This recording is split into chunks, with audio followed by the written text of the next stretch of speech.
Dear friends of love for volleyball, amor por el voleibol, I am pleased and honored to talk today with one of the most important players in history, Olympic champion in Sydney 2000, two times European champion, and considered one of the best attackers in the world and winner of countless medals. I mean Ivan Miljković, who is currently with me to talking about his volleyball history. Hello, Ivan. How are you? Hey, good day. Hello to everyone. Everything is okay. Everything. Thank you for giving me the opportunity to talk a little bit my previous life. Let's call it like this. Super.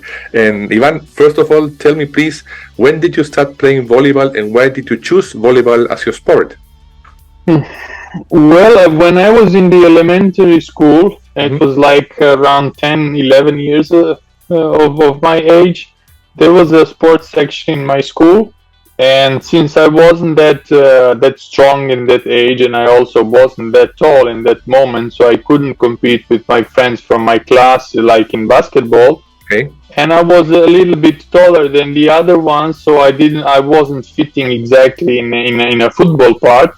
So sometimes during the classes of the physical education, we had this net in the middle of us. We started to play a little bit, and then slowly after a couple of trainings and everything, I spoke to a neighbor who used to have connections with the volleyball club. And then he said, okay, if you like volleyball that much, then you should try, and maybe you should do something like like extra school activity and start there. So yes, at the age around 11, I started with volleyball, and then slowly, like at the beginning before volleyball, I tried some other sports like swimming, like playing tennis, and since I'm coming from the family of handball players, my mother and father used to play handball. Then I also started a little bit that sport. Unfortunately, because of the contact sport, I wasn't that strong in that moment. Then I was in a group of a much older kids in that period. So like the physical contact and didn't like me that much. And of course, when I found out that there's a net in between and that I can do some other things without having a contact with some other like other players, then that was a kind of a revelation of a sport for me. And as I told you outside the camera, I had the honor to talk with many great players, and also with Vladimir Grivic, also Olympic champion. And I asked him, why do you think in your country appears or are so good sport in like football, like tennis, like basketball, female volleyball? What do you think is the reason why in your country you are so good in sport? So what did he tell you? I have my idea, but what did he tell you? He told me because of your history, you always have been in battle against invaders, against many other countries. So you have to be more strong, and that's force you to make good teams to be able to battle. And the same in sport. That was approximately what he told me. Yes, I can say more or less the same thing, because for us, having a game is like going to the war. The only difference is that when you go to the war, you never know if you're going to come back alive or you're going to die there. And luckily in sport, or you win or you lose. But our mentality and our approach to the games is like this. We are going to give all of ourselves, try to win against every opponent, and I believe that's one of the reasons, but I believe one of the most important reasons why our team sports are so successful. I don't say that our individual sports are not successful, but especially we are quite as a country, and not only as a country, as a region, and especially as an ex-country, as an ex-Yugoslavia, the whole country was quite recognizable also in team sports all around the world. Handball, water polo, basketball, volleyball, football, and so on. Exactly. And when did you realize that volleyball would make a life for you as a professional player, as a after your active life as an active player? When did you realize volleyball could be your life? At the age of 16, I was invited to change the club and to go from my hometown club and from my hometown to go and play for the team in Belgrade. Okay. So at that moment, I am right now also very happy that in that moment my parents believed in me, and they gave me the responsibility so that I can leave my hometown, go 250 kilometers away in another city, much bigger city.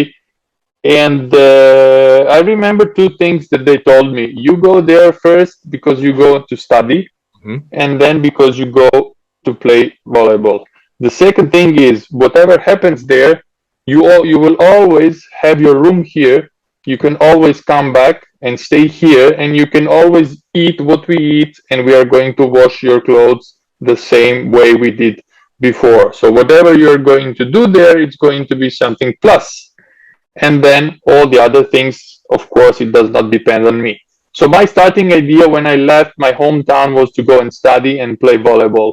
And then in certain moment, I grew up from, let's say in 2 years, I grew more than 22 centimeters almost, which was kind of a problem because somebody might think that, yeah, I had some like a physical problem or something, but unfortunately those were the genes.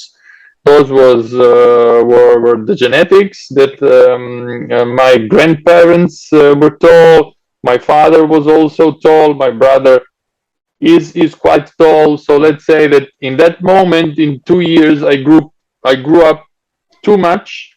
And then in one moment in 1998, I remember I got an invitation to go and join the senior national team for the preparation.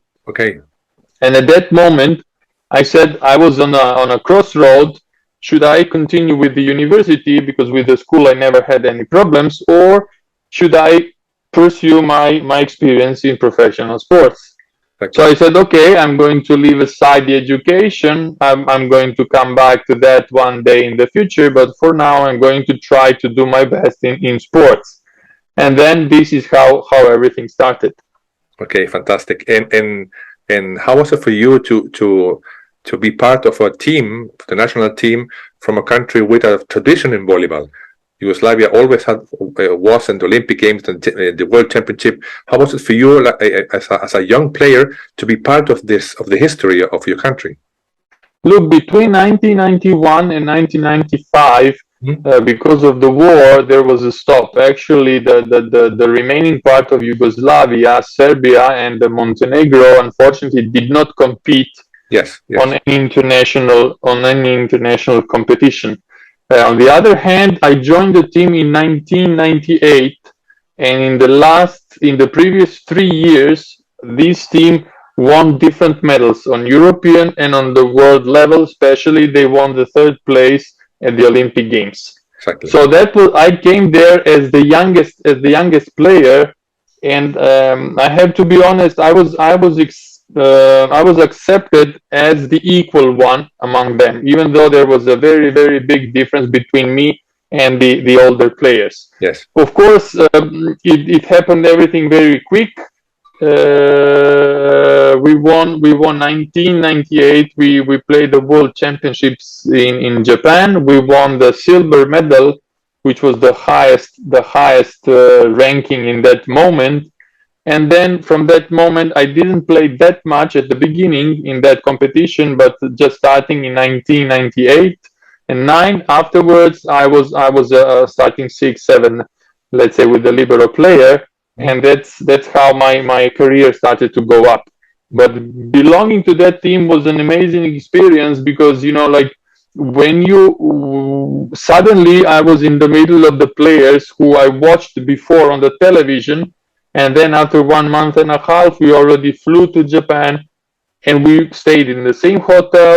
We made a dinner or lunch at the same table, and we were ready to play games together. So that was an amazing experience from the beginning.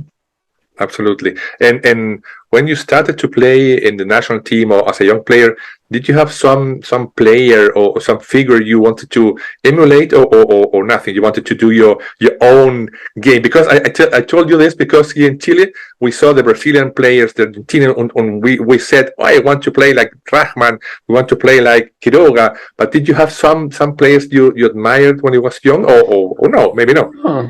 To be honest, the first big competition that I remember were the Olympic Games in Barcelona in 1992, and the finals that Brazil played there.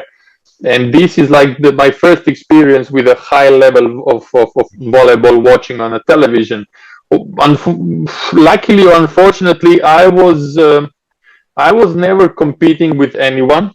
And I never had anyone to look at and to say, look, I want to be like him, or I want to be even better than him, or I want to try to play the way he plays.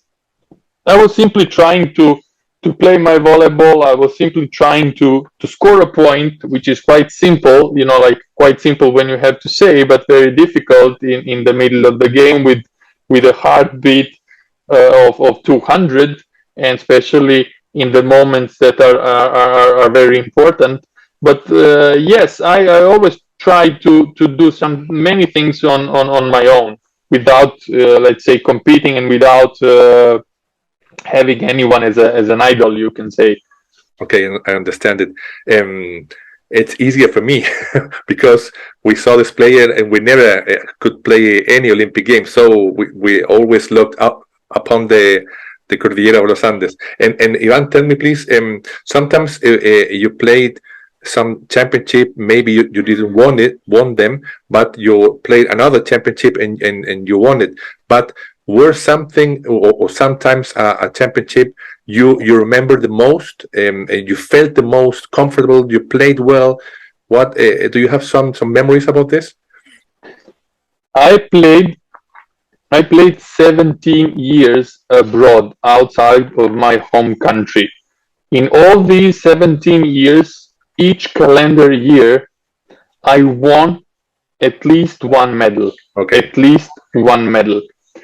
In each country that I played, and I played in different countries, I played in Italy, in Greece, in Turkey, in Qatar as well, I won at least one time national championship. And to be honest, yes, the first championship that I won in Italy, 2005, was really the one that I will always remember. But to be honest, there are some games that weren't the final games of the tournament, or weren't the games for winning the championship, but maybe there were some qualification games, or there were some games for the initial round of the competition that I'm always going to remember because of some different things that happened there, because of some different energy, because of some different combination of factors that affected that that at that moment that I was feeling really, really good. So, like, I cannot exactly say yes, this game or this game or this game, but when I'm sometimes going back to think about some moments, I recognize the moments that were not that much important, but I still feel them like they were important to me. Perfect. And going back to the national team, how was Sydney for you? How was this experience? How do you live it as a player, as a young sportsman, as part of this Olympic team that play against Russia in this incredible and unforgettable finale? How was it for you? This big experience. The whole year, the whole summer before the Olympic Games will remain really, really hard as an experience for myself. Why? Because I remember, I'm not quite sure, we played in Argentina, and we played in Salta, or maybe Santa Fe, and I had a distortion of my ankle on my leg, and actually during the whole World League, at that moment it was not the VNL, it was the World League. I remember that I was trying to recover, very fast because the Olympic Games were coming, and I really wanted to play that Olympic Games. So I had to recover very fast in order to play some of the games during that World League and to be ready for the Olympic Games. And the thing is that I was still taping my leg during the Olympic Games in Sydney, and I was wearing, I remember, protection for my ankle in many games, while having a problem with my tooth.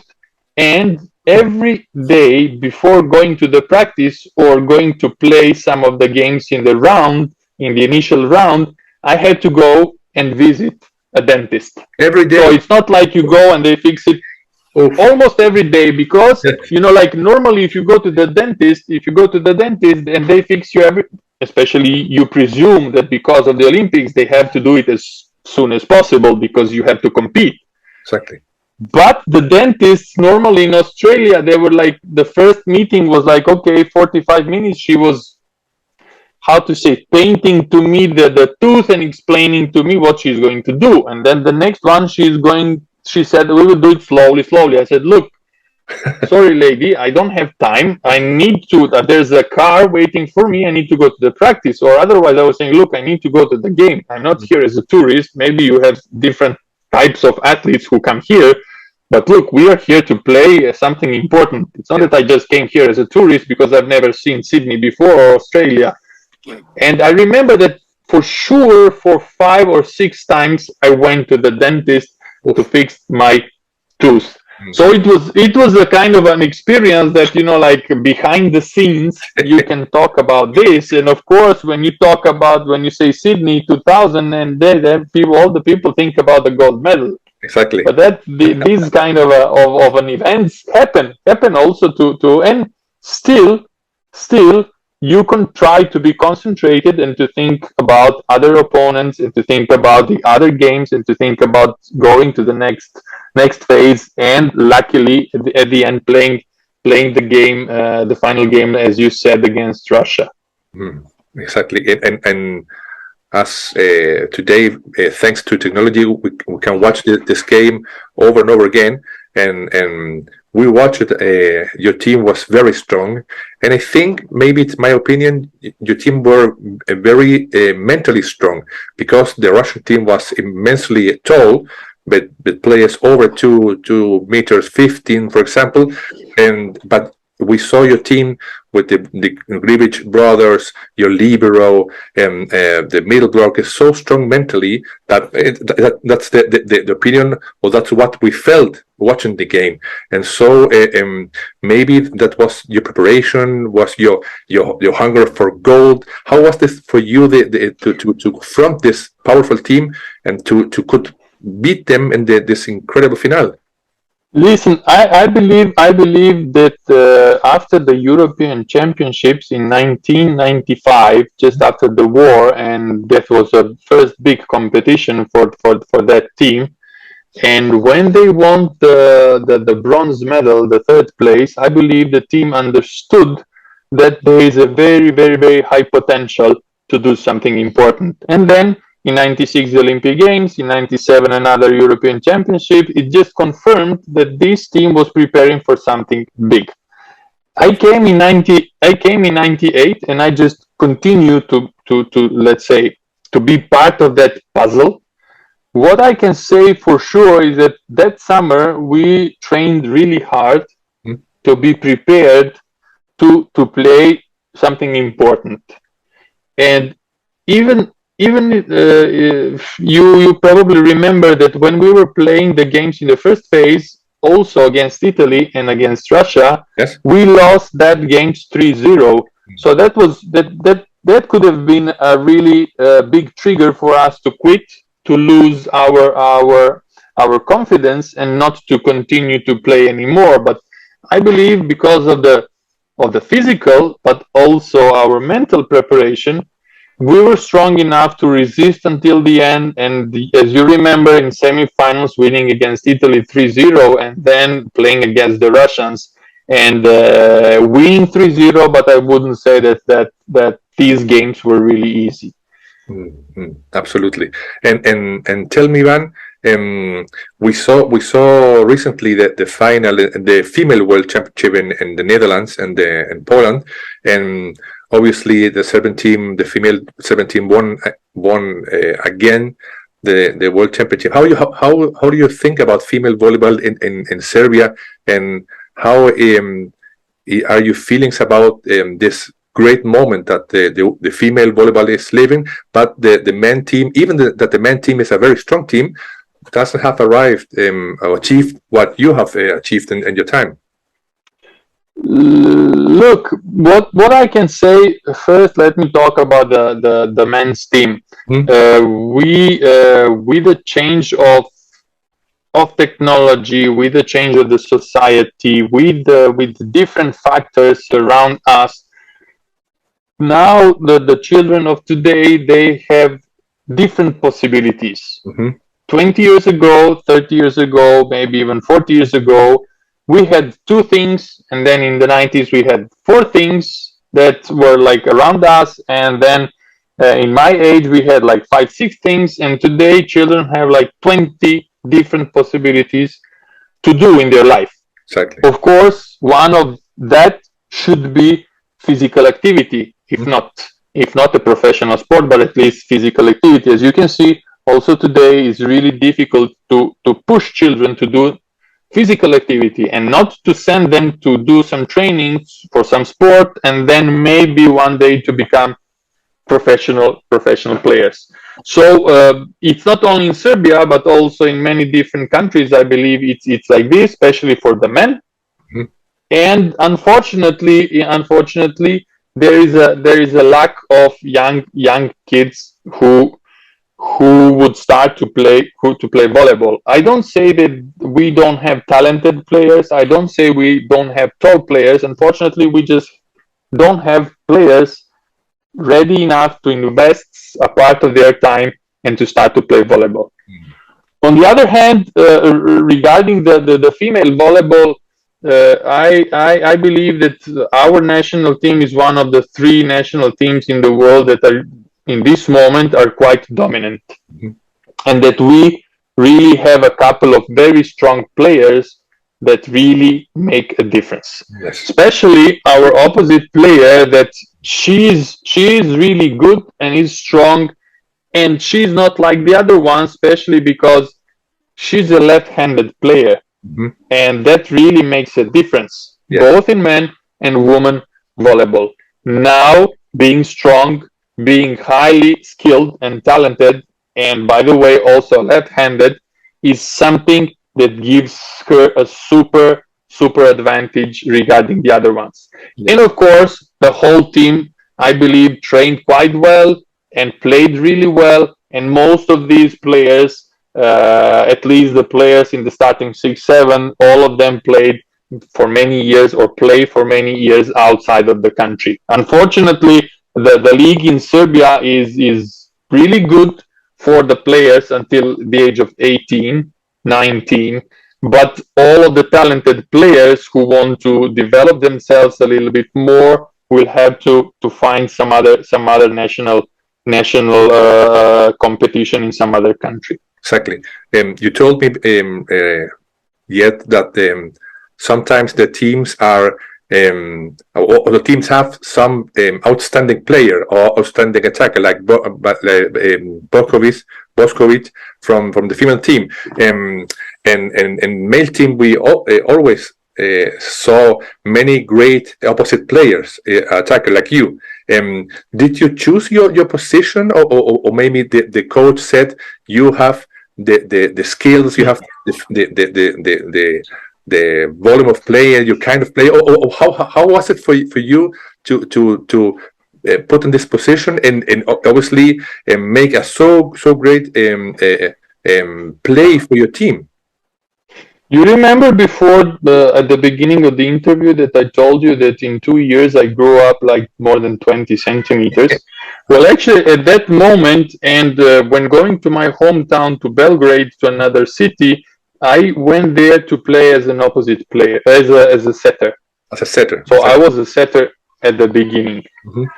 And then there was some kind of a competition for I believe it was a junior level, and we tried to play with another guy, let's say with another guy as an opposite, and then we needed an opposite, but because I can say that I was the worst thing that I was doing was setting in that age, on that level. So they say, let's try Ivan, because we need an opposite. Let's put him to play as an opposite, because of the block, because of the jump serve, because of, like a kind of a defense or like this. But let's use him.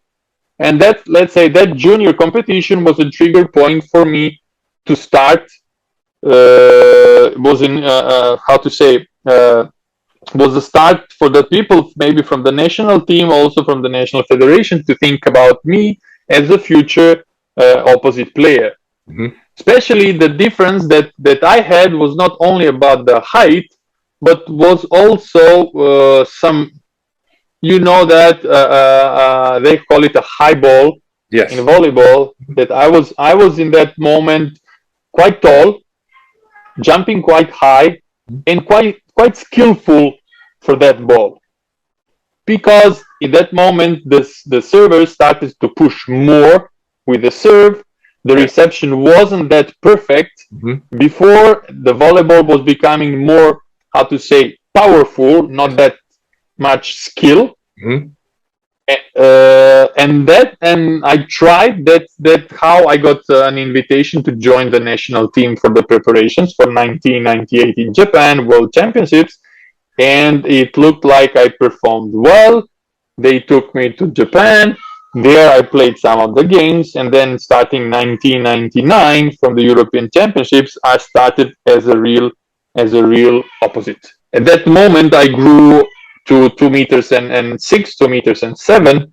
So at that moment, I was a kind of a really promising future opposite that they could play for the next 10 years, not only a couple of years, but for the next 10 years. And did you play in all your professional teams in Italy, in Turkey, in Greece as opposite player, or do you sometimes play in the middle, for example? Always opposite? No, never. I always played as an opposite. I believe I wouldn't fit that well as a middle blocker because of my technique, because of my body and all the other things. But yeah, I believe that was the reason. I ask you this because in many times in the 80s, there was many, like I said, universal players.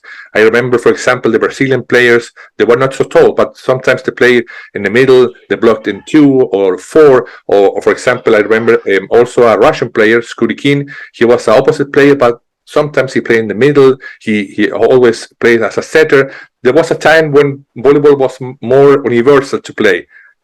To be honest, one of the last universal players that I played against was Andrea Gianni from Italy.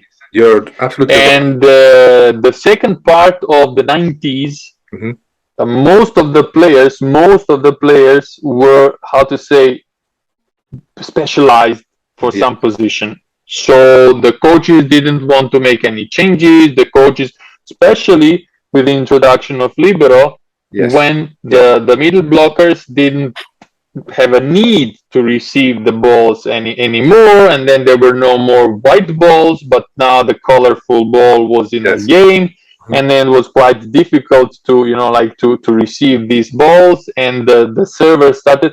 Let's say the volleyball really accelerated its development at the end of the 90s, and I belong to the start of that age.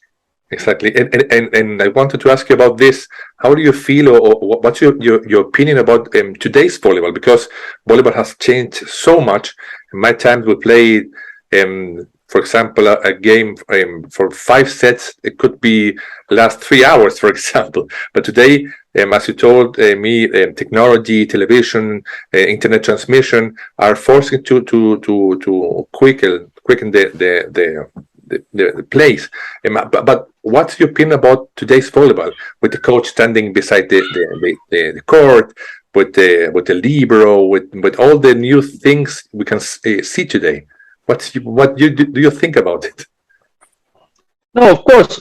When I watch the games and everything, like with the latest investment from the side of the FIVB and creation of the volleyball world, uh, that entity is not only for sports.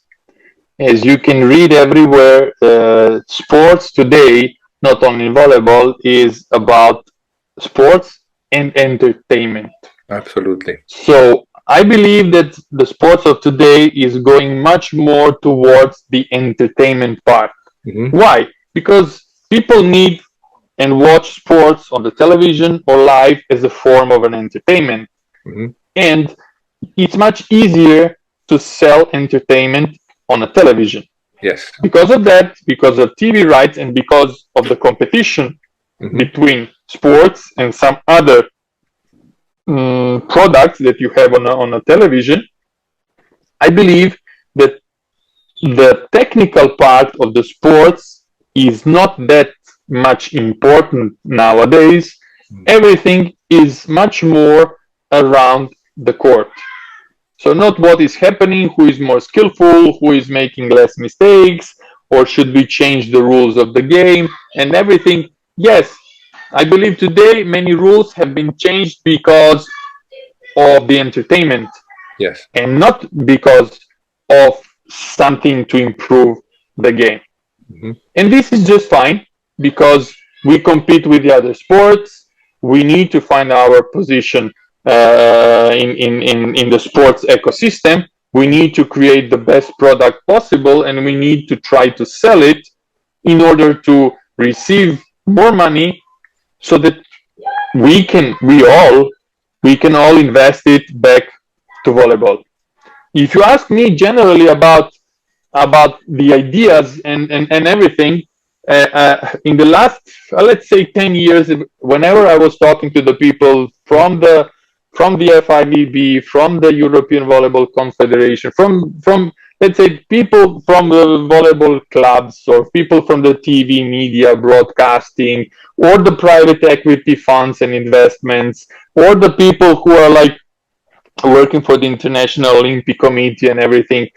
I'm really happy that some changes that were happening around volleyball were actually, I don't want to say my ideas, but they are equal as the ideas that I was proposing, let's say 5, 6, 7, 10 years ago. Yeah. One of them, for example, is putting the players behind the bench, not putting them in a 2 per 2 square meters, but putting the players behind the bench. Mm. And different things that I believe are going to improve the how to say the for the fans to enjoy the game, because at the end of the day they should enjoy it. If you ask me about some other things like for the future, what I would like to do is I would move the benches on when you watch the volleyball court. I would move them not in front or in front of us when you watch the court, but I would put them on the left or and the right side of the court for the place just close to the place where you start to make a serve. Mm-hmm. Why not? Mm. Because Interesting. we don't have a goal left and right. Mm. We don't have a basket left and right. We have something in the middle. So why we shouldn't put something left and right? Like when you watch, so you don't look at the back of the players, you don't look at the faces of the players too far away on the other side of the court, but you just look them left and right. Or for example, why do we need a referee who is sitting on a chair? Mm. Why does he or she have to be there? Why we don't put them down and instead of 2 we have 3 referees? Yes. So they can walk around the court. Mm-hmm. And I'm saying this because we have challenge today. We have some modern technologies that in case some of them makes a mistake, there is always a possibility that you can ask for a challenge and that you can always correct the mistake of any of the referees there. And many different things that I believe in the court can improve, and also many different things that you can use around the court, in a gym, or even outside, because game is not just a game that you watch on the television. For many fans who come to the gym, game starts in the morning when you wake up and until the evening when you go to sleep, if not even more, day before and maybe also the day after. I believe that the perfect example for this is the NBA. Absolutely. So Absolutely. actually for them, the game starts 2 days before and it ends 1 day or even maybe 2 days after the game. Yes, yes. So I believe these are some of the things that we might, let's say, steal from them, modify them for volleyball, and of course create something unique. What you're saying are so interesting, and what the topics that you are talking about are my passion, my way of thinking about what should we do, what can we make to improve volleyball. What you're saying, for example, what NBA do, it's impressive. I think the same as you. What they're doing about the marketing and development, the passion and the experience that they put into everything they do via the apps and the cell phones, the transmission, the overtime. They're doing a great job, and so I think what you're saying is absolutely right. And also when you are talking about the position of the bench of the coaches, I remembered I had sometimes many years ago a conversation with some people in the FIB about the TV transmission. I asked him, why did you always transmit your main camera over the net? I'm told him volleyball is like tennis, for example. I told him tennis, the camera, the main camera are behind the court, so we can see the movement in the net. We can see the back, the profundity of the court. And he told me they have researches and a lot of things to do, and that's because they put the camera over the net. And I told him that when, for example, we ex-players or people who know volleyball, we always sit behind or maybe in this angle to watch a volleyball. We know how to move in the court. So for me, it's very interesting what you're saying about how can we make the not only the transmission in TV, so all the experience for the people, for the players, for all the volleyball world better. I think it's incredible what you're saying. It makes so many sense for me. No, listen. You have to understand that yes, we can look out on the NBA, but you have to understand that the volleyball on a world level is actually connected to the national teams. Yes. And this is totally different from the commercial idea that they have in the NBA. And unfortunately, with the national teams, we can never convert them to become companies. The only way to do this is with the clubs. Yes. This is another topic that we can also discuss. But we have this specificity of volleyball that actually the highest level of volleyball is actually played not on a club level but on the national teams level. And as you know, national teams can be compared also to the governments, and yes, the governments are totally different than the private companies, how they think, how they react, how they invest, how they see the result. And this is just fine.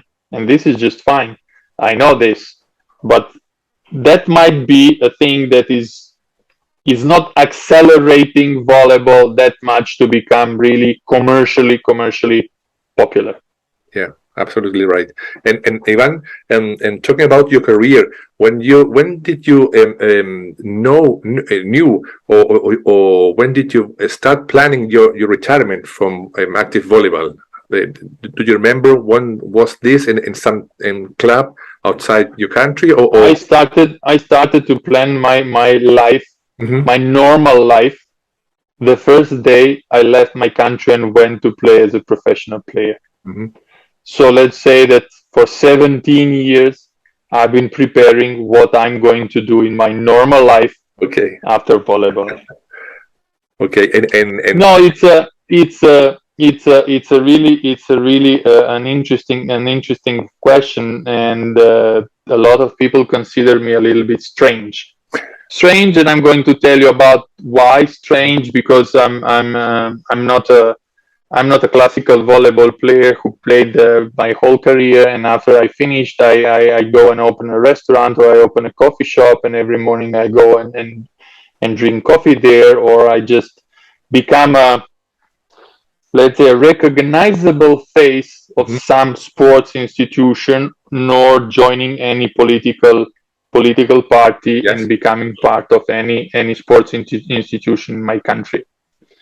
So when I started to play outside of my country and signing my first professional contract, I didn't have anyone that I trusted in that moment where to invest my money that I was earning, because at that moment that wasn't so big money, but a lot of more money was remaining on my balance, on my bank account that I was spending, and of course I had to start to do something. And then slowly I started to read a lot of books. I started to understand how things work, and I started to manage my own money during my career.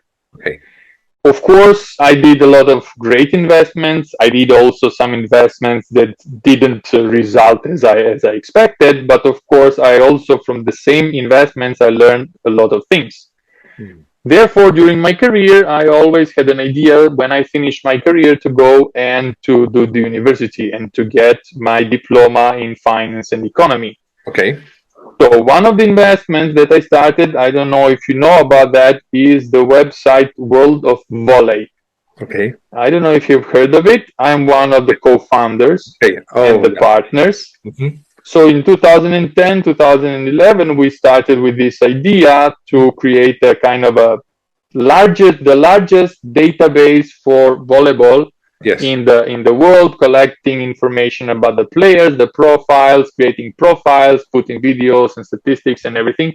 Even much before the people even started to talk about big data, machine learning, artificial intelligence, collecting data and doing different things with this. We, let's say, we're at the beginning, pioneers in collecting and storing data regarding volleyball.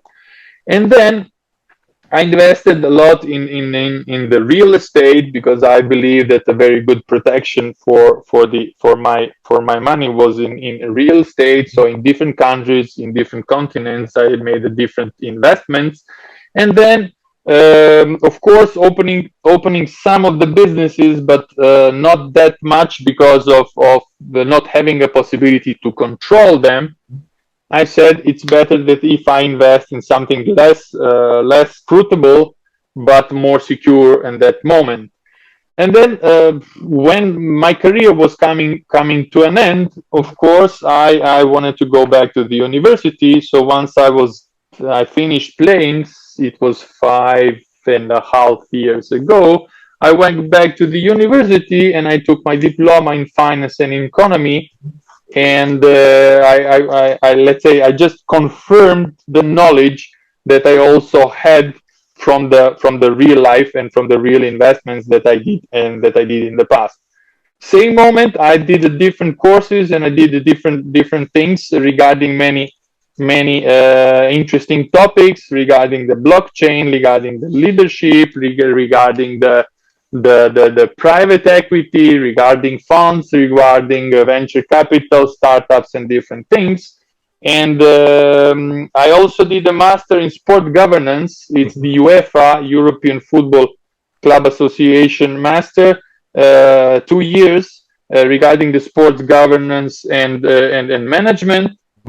And at the same time, let's say once when I finished with the university, I moved with my family, and right now we live in Switzerland, in Zurich.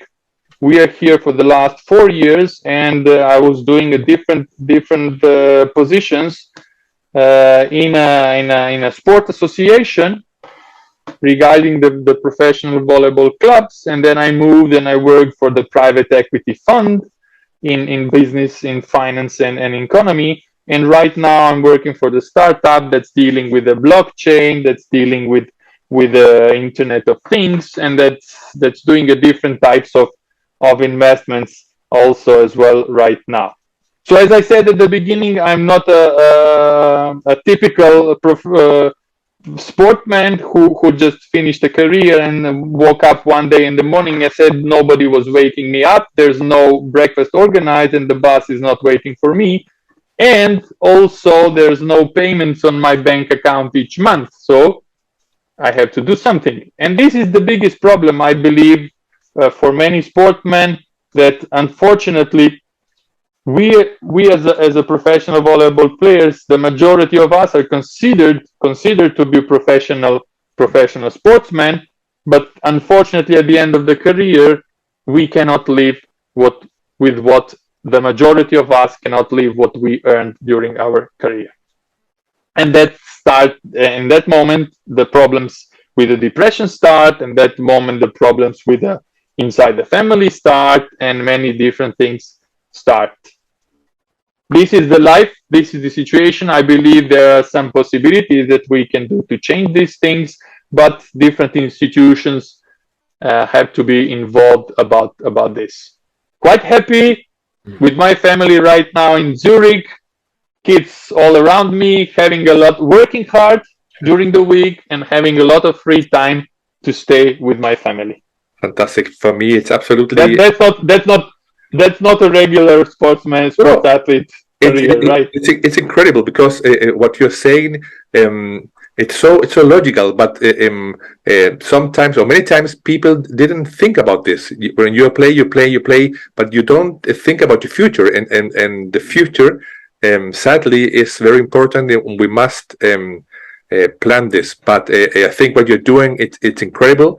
I'm very pleased to know you, to not only know that you was one of the best players in the world, so you are a so creative person, a professional doing some things I like too, especially the digital world, where I'm trying to do my little effort to communicate and to try to bring persons like you to the world, to my followers and all around the world. It's for me it's so a big happiness. And what you're saying, for me, it makes many sense. What your vision about volleyball, your vision about what to do to make it, to improve the experience for volleyball players, for volleyball publicum, and what you're doing with the fan page that I absolutely know, this big database from players around the world, and all what you're doing and living in Switzerland with your family. It's absolutely, for me, amazing to could talk with you. I finally want to thank you enormously for your time. Always also thank Dünya for making this contact. I follow you in LinkedIn since many years ago. I have saw something you post there, so I want to thank you. Send you a big hug from Chile to the Switzerland, and invite you to, if you have sometimes a little time, to watch what I'm doing, the other interviews or the content I'm posting. So because I do this because, as I told you before, I do that with a lot of respect and love for volleyball. So many thanks, Ivan. I'm so glad to meet you. Thank you so much. I can say muchas gracias. And the only thing that I can say also to whoever is going to watch this video, and especially to the young potentially good volleyball players, is that we go inside the sport with the heart, but the people around us are looking at that players with the head. So I just want these players to tell them that as soon as they start to think with the head and not with the heart, it's going to be much easier for them in the future. Everything is nice, the lights are on us, the everything is ready, prepared, everything is very nice, organized, but that's not real life. Enjoy it, take the best you can out of it, but have it somewhere deep in your mind that that's not real life. The real life is something that happens every day on the street, and unfortunately, being a professional athlete, you cannot be present there and to see how it really works. Fantastic. Many thanks, Ivan.